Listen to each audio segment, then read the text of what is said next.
अस्सलाम वालेकुम दोस्तों, आप तमाम साथियों का फिर से एक बार स्वागत है और इस्तकबाल है और उसके साथ साथ खैर मक़दम भी है हमारे इस यूट्यूब चैनल में। दोस्तों, रमज़ान का महीना चल रहा है और रमज़ान के महीने में हम और आप सब रोज़े रख रहे हैं। अल्लाह पाक रब्बुल आलमीन से हम यही दुआ करते हैं कि अल्लाह पाक रब्बुल आलमीन हम तमामों के रोज़ा को कबूल फ़रमाए।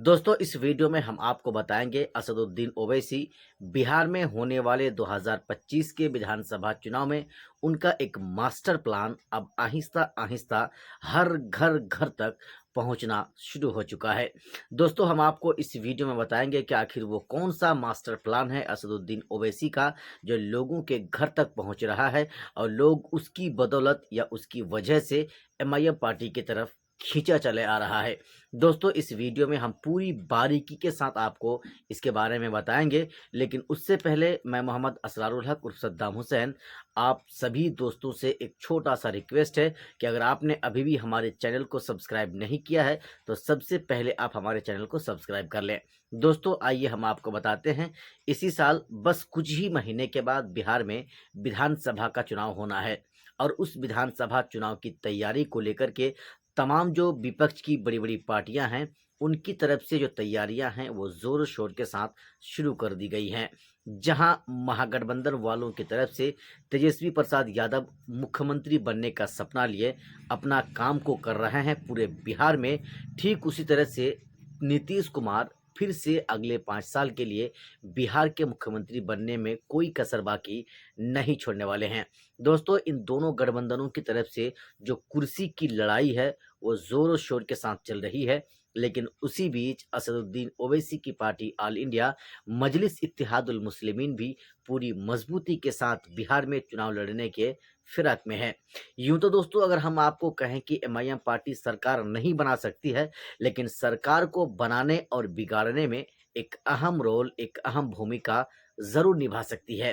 दोस्तों, अगर हम आपको बताएं सीधे-सीधे तौर पर कि इस बार असदुद्दीन ओवैसी तकरीबन 50 से 70 ऐसी सीटें हैं, जिन तमाम सीटों पर अपना उम्मीदवार उतारने के बिल्कुल फिराक में हैं। दोस्तों, जो संगठन की मजबूती को लेकर के काम है, वो तो किया ही जा रहा है, लेकिन उसके साथ-साथ अब कुछ दिनों के अंदर ही उन सारे नामों का भी ऐलान कर दिया जाएगा, जिनको असदुद्दीन ओवैसी की पार्टी की तरफ से टिकट देकर चुनावी मैदान में उतार दिया जाएगा।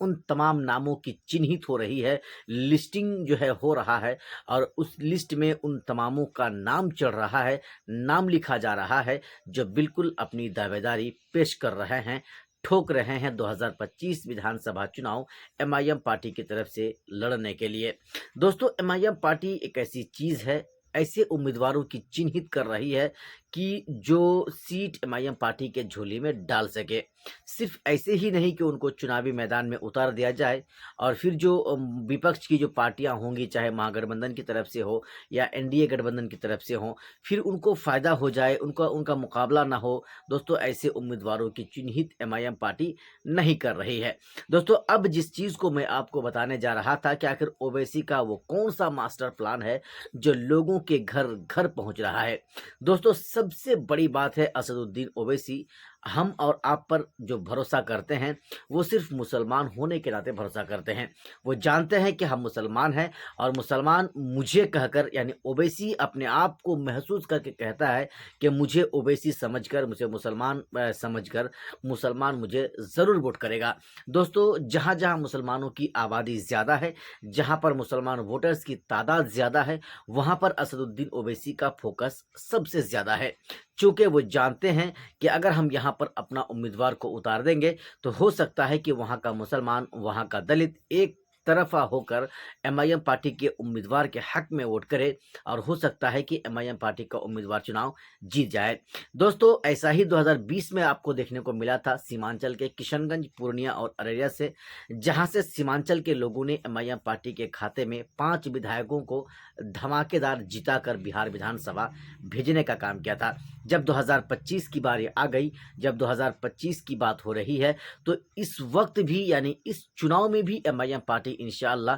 10 से 12 विधायक सीमांचल के साथ-साथ पूरे बिहार में एमआईएम पार्टी का बनेगा। इंशाअल्लाह इसमें कोई दो राय की बात नहीं है। अब जब ओवैसी के पास इतने विधायक हो जाएँगे, तो फिर सरकार को बनाने और बिगाड़ने में जो मैं आपको कहा था कि ओवैसी एक अहम रोल निभाएँगे, दोस्तों ज़रूर निभाएँगे। जब ओवैसी को जब महागठबंधन वाले को ओवैसी की ज़रूरत पड़ जाएगी, ओवैसी के विधायकों की ज़रूरत पड़ जाएगी, तब दोस्तों आप देखेंगे कि एमआईएम पार्टी जो कहेगी वो महागठबंधन वाले को सुनना पड़ेगा। और बहुत जल्द दोस्तों आपको ये भी देखना पड़ेगा कि अख्तर इमान, जिसे हम और आप सिर्फ विधायक कह के जानते हैं, हो सकता है कि इन तमाम शर्तों के बावजूद या इन तमाम शर्तों को उनके सामने रखने के बाद ये देखने को हमें और आपको मिले कि अख्तर इमान बिहार का डिप्टी चीफ मिनिस्टर यानी उप मुख्यमंत्री बन जाए। दोस्तों ऐसी सूरत में तो वो ज़रूर बनेगा जब ओवैसी की ज़रूरत महागठबंधन वाले को पड़ेगी। लेकिन ये सारी बातें उस वक्त होगी, लेकिन उस वक्त होने से पहले ही